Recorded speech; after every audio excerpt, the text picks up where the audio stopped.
पहली बड़ी खबर जिस पर ढेरों सवाल उठाए गए, ढेरों आरोप लगाए गए।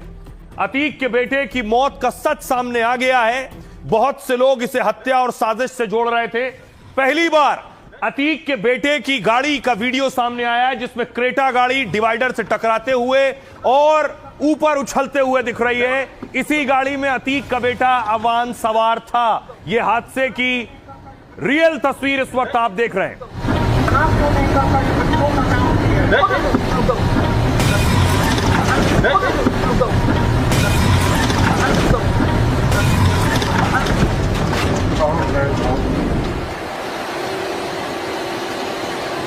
देखिए गाड़ी के परखच्चे उड़ गए। जिस तरफ अबान बैठा था लेफ्ट साइड में, वो पूरी तरह तबाह हो गया है। वो हिस्सा इस हादसे से अंदाजा आप लगा सकते हैं। उनकी जुबानें सिल जाएंगी जो अब तक अलग अलग दावे कर रहे थे और अब तक आरोप लगा रहे थे।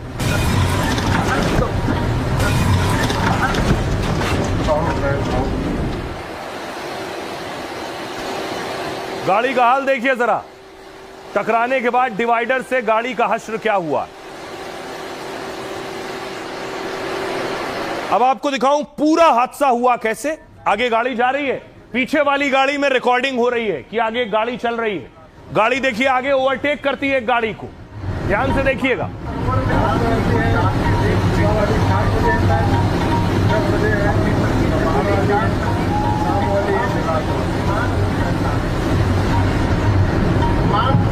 रहने वाला है सबसे मतदाता उठाने जा रहा है। कोई मना क्यों नहीं करता कि बच्चों का काम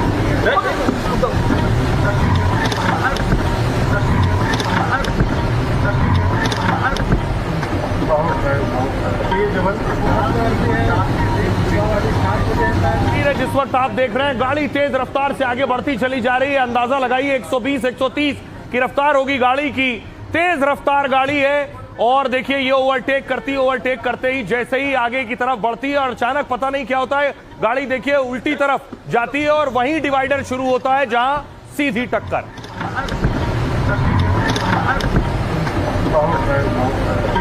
और देखिए दूर तक पहिया उड़कर गिरता है। और ठीक हादसे के बाद की तस्वीर है। चारों तरफ आप तबाही देख रहे हैं, गाड़ी के परखच्चे उड़ गए, स्थानीय लोगों की भीड़ देख रहे हैं और खुद अतीक के बेटे अबान का शव सड़क के किनारे पड़ा हुआ। बहुत भयंकर एक्सीडेंट है। लेकिन सवाल यह है कि इस हादसे की तस्वीर आने के बाद भी इसे साजिश और षड्यंत्र से जोड़ा जा रहा था कि अतीक को कोई मार गया, असद का एनकाउंटर हुआ। अबान के साथ भी कुछ ऐसा ही हुआ। लड़कों को मार दिया, तीसरा लड़का अभी और एक्सीडेंट में मारा गया। लोगों का, झांसी के लोगों का कहना है कि वो एक्सीडेंट नहीं था, वो भी मारा गया। अतीक के बेटे की मौत साजिश से हुई या हादसे से। अतीक के बेटे की कार हादसे की दहलाने वाली तस्वीर सामने आई तो साजिश वाला सवाल और उस पर बवाल शुरू हो गया। पिछले एक हफ्ते से यूपी की सियासत में सवाल लगातार तैर रहा है। अखिलेश के नेता अतीक के बहाने योगी को घेर रहे हैं। आप जो शक के दायरे में सरकार है, सरकार को खुद कोई ऐसी एजेंसी से इंक्वायरी करा के सफाई देना चाहिए। एक तरफ सेकंड्स में अबान की कार के डिवाइडर से टकराने की तस्वीरें सामने आई तो दूसरी तरफ अतीक के नाम पर यूपी में सियासी मरहम का खेल शुरू हो गया, जिसमें ओवैसी अखिलेश को खुली चुनौती दे रहे हैं और 27 के चुनाव में सपा की टेंशन बढ़ाते जा रहे हैं। अब देखिए जरा इस हादसे के बाद सवाल क्या उठ रहे हैं। अभी भी यकीन नहीं है सियासतदानों को, क्या कह रहे हैं देखिए। ये तस्वीर आपके साथ चल रही है। राम गोपाल यादव ने आज कहा योगी की पुलिस पहले भी अतीक के बेटे को मार चुकी है, इसलिए अतीक के बेटे अबान की मौत पर सवाल उठ रहे हैं। झांसी के लोग भी कह रहे हैं कि यह हादसा नहीं हत्या है। वो शक जता रहे हैं कि अतीक के बेटे को मारा गया है। क्या इस परिवार को पूरी तरह खत्म करने का कोई गुप्त प्लान है? इस पर बीजेपी के प्रवक्ता राकेश त्रिपाठी ने कहा जब भी किसी माफिया या अपराधी को चोट पहुंचती है तो सबसे ज्यादा दर्द समाजवादी पार्टी को होता है। सपा ने अपने शासनकाल में माफिया को पाला पोसा है, जबकि योगी सरकार में अपराधियों पर कानून का डंडा चल रहा है। सपा नेता अबू आजमी ने कहा जैसे अतीक के बेटे की मौत हुई उस पर शक तो हो ही रहा है, पर जो दिन के उजाले और पुलिस कस्टडी में गोली मरवा देते हैं वो लोग क्या और कैसे इस मामले की निष्पक्ष जांच करेंगे, इंसाफ की कोई उम्मीद नजर नहीं आ रही है। अब कोर्ट का ही रास्ता है। इस पर नंद किशोर गुर्जर बीजेपी नेता कह रहे हैं गाड़ी डिवाइडर से टकराई और अतीक के बेटे की मौत हो गई। इस दुनिया में कोई शख्स या उसका परिवार जो काम करता है उन्हें कभी ना कभी अपने कर्मों का फल भुगतना ही पड़ता है। रविदास मेहरोत्रा सपा नेता ने कहा था अतीक अहमद को पुलिस कस्टडी में गोली मारी गई, इसलिए उनके बेटे की दुर्घटना में मौत पर संदेह पैदा हो रहा है। जांच होनी चाहिए, कहीं साजिश के तहत तो मौत नहीं हुई है। पूजा पाल विधायक बीजेपी से हैं। उन्होंने कहा किसी की मौत पर टिप्पणी या सियासत नहीं करनी चाहिए, लेकिन ईश्वर के घर देर है अंधेर नहीं। अतीक के पापों की सजा उनका परिवार भुगत रहा है। इन सियासतदानों को जो सवाल उठाते रहे हैं इस हादसे पर भी। देखिए अतीक को कोई भला आदमी नहीं कहता, हालांकि वो 5 बार MLA रहे, MP रहे, लेकिन जिस तरह से उनको मारा गया, और वो मारा गया तो सबके सामने मारा गया, और उसके 2 लड़कों को मार दिया, तीसरा लड़का अभी और एक्सीडेंट में मारा गया। लोगों का, झांसी के लोगों का कहना है कि वो एक्सीडेंट नहीं था, वो भी मारा गया। तो जब इस तरह की गवर्नमेंट हो तो मुद्दे एक थोड़ी, वहाँ तो कोई डेवलपमेंट का काम ही नहीं हो रहा, सिर्फ बातें हो रही हैं, बातें। चोट तुझे आए तो दर्द मुझे होता है, भाई भाई में अक्सर ये होता है। समाजवादी पार्टी ने अपने शासनकाल में ऐसे माफिया अपराधियों को पाल पोस कर बड़ा किया था, इसलिए उनको धाराशायी होते हुए देखती है ना, वो बहुत दर्द उठता है। अब अतीक अहमद जिसके बेटे की रोड एक्सीडेंट में मौत हुई है, उसको लेकर के भी रामगोपाल यादव सवाल उठा रहे हैं। समाजवादी पार्टी को दर्द हो रहा है। समाजवादी पार्टी कह रही है कि बड़ी निर्ममता के साथ अपराधियों पर कार्रवाई हो रही है। तो क्या अपराधियों के प्रति उदारता बरतनी चाहिए? लोगों को शक हो रहा है कि अब जो उनके बच्चे का एक्सीडेंट हुआ है, आम इंसान के दिलो दिमाग में अतीक अहमद की फैमिली के साथ जो हुआ है, इस तरह की चीजें हो रही हैं। लोगों को शक होता है कि ऐसा तो नहीं, लेकिन इसकी सही इंक्वायरी होना चाहिए। एक लड़का जो बाहर था, जेल में भी नहीं था, और अपने भाई से मिलने जा रहा था और एक्सीडेंट हो गया, उसका इंतकाल हो गया। तो अब जो शक के दायरे में सरकार है, सरकार को खुद कोई ऐसी एजेंसी से इंक्वायरी करा के सफाई देना चाहिए ताकि लोगों को संतुष्टि मिले। अतीक अहमद जो पूर्व सांसद थे, उनको पुलिस कस्टडी में पत्रकारों के सामने वार्ता करते हुए उनकी हत्या कर दी गई थी। अब उनके छोटे बेटे की दुर्घटना दिखा करके मृत्यु हो गई है, और तमाम लोग ये आरोप लगा रहे हैं मृत्यु की जांच होनी चाहिए। अरे यार ये कौन सी बात, एक्सीडेंट तो रोज होते रहते हैं, उसमें कौन सी बात। अरे यार ये कौन सी बात, एक्सीडेंट तो रोज होते रहते हैं, उसमें कौन सी बात। तस्वीर भी मैंने आपको दिखा दी, लेकिन आप देखिए हादसे के बाद गाड़ी का हाल क्या था। गाड़ी का हाल ऐसा था, तस्वीर देखने के बाद कोई कह नहीं सकता कि बचना किसी का भी आसान था। तस्वीर देखिए, गाड़ी जिस तरफ अबान बैठा था उसके परखच्चे उड़ गए। देखने वालों ने देखा बीच सड़क एक्सीडेंट हुआ, और उसके बाद गाड़ी में जिस तरफ अबान बैठा था, बताया गया जो सीट थी और आगे डैशबोर्ड चिपक गए थे आपस में। अबान उसके बीच में फंस गया था। वहां जो चश्मदीद है वो बताते हैं कि अबान को जब निकाला गया तो मुंह में खून भरा था, शरीर के अंदर के बहुत से अंग फट गए थे।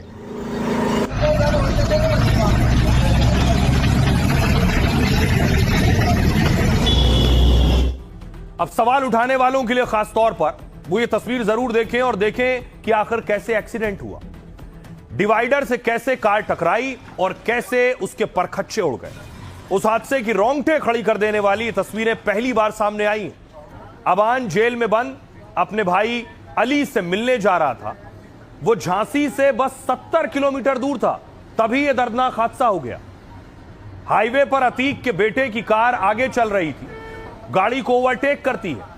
यहां तक तो सब कुछ सामान्य था, यानी कोई गड़बड़ी नजर नहीं आ रही, लेकिन अगले ही पल कार का मुख्य सड़क से नीचे उतरने लगती है गाड़ी, और तेज रफ्तार कार कुछ सेकंड तक इसी तरह आगे बढ़ती है, और जब तक कोई कुछ समझ पाता आगे एक डिवाइडर से टकरा जाती है।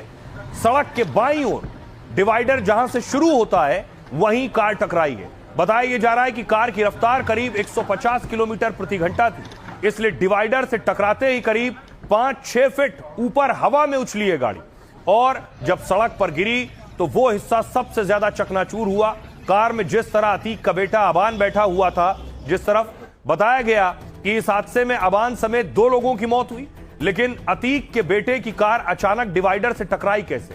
सवाल ये, क्या कार चला रहे अबान के दोस्त को नींद की झपकी आ गई थी?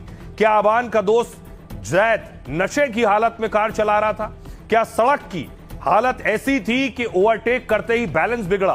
पुलिस इस वक्त जांच कर रही है और ऐसे सवालों के जवाब खंगाल रही है। जिस हादसे पर कुछ सियासतदान साजिश के सवाल उठा रहे हैं, उस हादसे की ये तस्वीरें पीछे चल रही कार में लगे डैशबोर्ड कैमरे में कैद हुई और यही वीडियो सोशल मीडिया से लेकर हर जगह वायरल हो रहा है।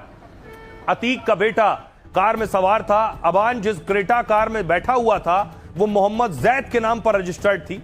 जैद अतीक के रिश्तेदार का बेटा है, अक्सर अबान के साथ ही जिनमें 6 ओवर स्पीडिंग के हैं, यानी तेज रफ्तार के, मतलब जैद अक्सर ओवर स्पीड गाड़ी चलाता था। 8 चालान बचे भी थे। और क्या जैद की गलती ही अतीक के बेटे की जान पर भारी पड़ गई? हमारे सहयोगी उस जगह पर पहुंचे जहां अतीक के बेटे अबान की क्रेटा गाड़ी टकराई है, जाकर डिवाइडर से टकराई है। उस डिवाइडर पर पहुंचे हमारे सहयोगी, उनकी रिपोर्ट देखिए। ये इलाका, ये हिस्सा है जहां गाड़ी नीचे उतरी और यहां से गाड़ी अनियंत्रित तेज गति से, चूंकि गाड़ी चल रही थी, यहां से अनियंत्रित हुई गाड़ी और जाकर के सीधे इतनी तेज गति में थी कि वो सीधा जाकर के, ये सीमेंट का बना हुआ डिवाइडर है जिसमें जाकर के ये टकरा गई और टकराने के बाद गाड़ी के परखच्चे उड़ गए, हवा में उछली गाड़ी और विपरीत दिशा में घूम करके खड़ी हो गई। अभी भी उस गाड़ी के, आज 6 अगस्त के बाद, आज 12 तारीख है, 12 तारीख के बाद भी ये देखिए उसके अवशेष, गाड़ी की जो क्षतिग्रस्त गाड़ी थी उसके पार्ट्स वगैरह पड़े हुए हैं। गाड़ी वहां से आ रही थी, लगभग काफी ओवर स्पीड गाड़ी थी, 100 से ऊपर गाड़ी होगी लगभग मेरे हिसाब से। तो जैसे ही आई और यहाँ कुछ जानवर दिखा, अनियंत्रित हो गई, डिवाइडर से टकराई। डिवाइडर से टकराई, बहुत भीषण जोरदार झट हुई और गाड़ी थोड़ा ऊपर गई, फिर नीचे गिरी। उसमें फिर देखा, जैसे ही चीख पुकार हुई, हम लोग वहां भाग के आए, गांव वाले और लोग आए, जे लोग, सभी लोग इकट्ठे आए, राड लगे, गेट को खोला, तोड़ा, उसमें 2 लोग फंसे हुए, सभी लोग फंसे हुए थे लगभग। फिर उन लोगों को बाहर निकाला, जिसमें 2 लोगों की मौके पर ही मौत हो गई, 2 लोगों को एम्बुलेंस के जरिए मौत भेजा गया। अब देखिए जरा, अतीक के बेटे की मौत हो गई। अतीक के जो बड़े बेटे हैं उमर और अली अबान के जनाजे में आए। सियासतदानों को यहां भी नजर आ रहा था कौन अतीक के साथ खड़ा होता दिखेगा। जो खड़ा होता दिखेगा उसे 27 के चुनाव में फायदा होगा। इसलिए देखिए, खबर मिली कि अली और उमर जब पहुंचे थे अबान के जनाजे में, वहां असदुद्दीन ओवैसी की पार्टी के नेता भी पहुंचे थे, यूपी के प्रदेश अध्यक्ष पहुंचे और मुलाकात भी हुई और सपा पर अटैक भी किया उन्होंने।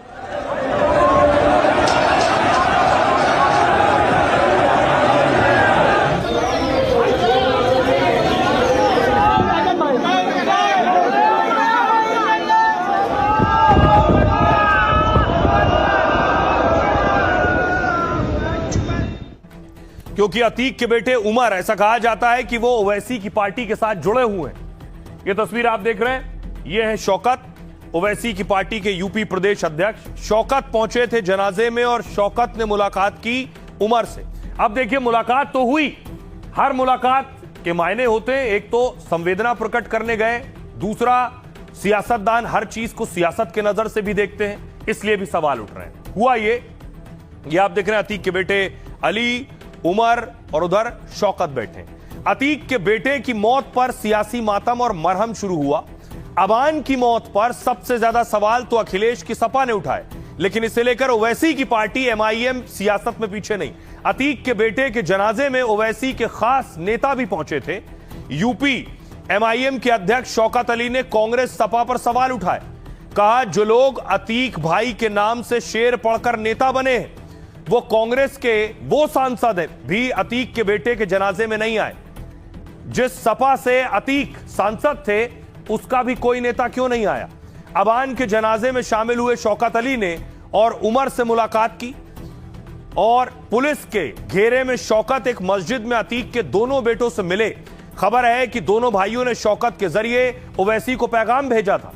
अली और उमर ने कहा, सदर साहब को हमारा सलाम कहिएगा और उन्हें बताइएगा कि हम हर जगह उनके साथ खड़े हैं। जानकार मानते हैं कि अतीक के बेटे के बहाने ओवैसी की नजर मुस्लिम वोट बैंक पर है।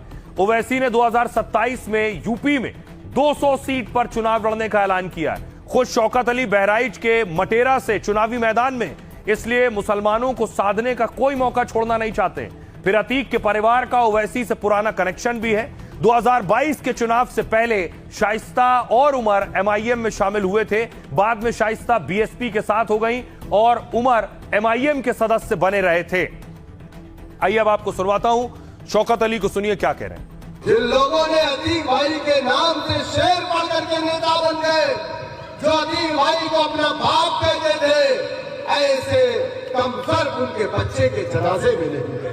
दो भाई जेल के अंदर, उनके हाथों में हथकड़ी जब आए तो मैं देखा, जब मुझसे मुलाकात हुई, खुदा की कसम मेरी आंखों में आंसू आ गए। हमारे जबान से एक ही अल्फाज निकला, बेटा हिम्मत मत हारना, अल्लाह बहुत बड़ा है, कोई जमीन और आसमान का मालिक है। अली ने, उमर ने, दोनों ने कहा कि चचा सदर साहब को मेरा सलाम कहिएगा। सदर साहब मतलब बैरिस्टर असदुद्दीन ओवैसी साहब को। तो बड़ा दिलचस्प ये है कि शौकत अली पहुंचे थे, यानी ओवैसी के नेता पहुंचे थे अतीक के बेटे से मिलने।